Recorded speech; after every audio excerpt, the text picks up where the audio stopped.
When you were growing up, your friends thought you were crazy to want to pursue a sort of a Hollywood career or a career in film and television, and yet you went ahead with it anyway. You know, why didn't you listen to your friends? Well, actually, I started in live television worked in 1952.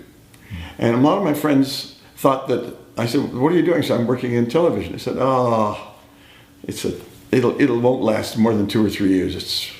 It's just like a toy, he said, you know. And I said, well, I don't think so. I think it's going to be, they said, people are going to want to go out at night they want to go to the theater, they want to go to movie houses. They don't want to stay at home to be entertained. And I said, well, I think you're wrong. And and then as I watched, I started as a stagehand. But what happened was, of course, that when I first started to work for the CBC, there was only 200 people working for it.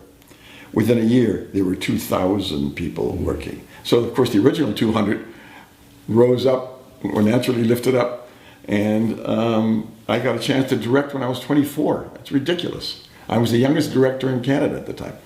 But after a couple of years working in live television, it was a great school, because there were no film schools then, but this live television, every 3 weeks, comedy, drama, action, suspense, whatever it was, historical, you know.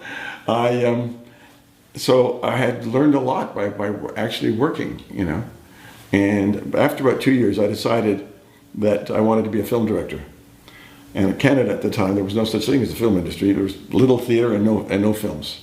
So, and I wasn't sure whether I wanted to be maybe a stage director as well. So I decided to go to London.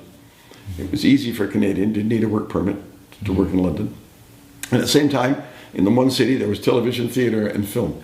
So I was able to work in all three, all through the 60s.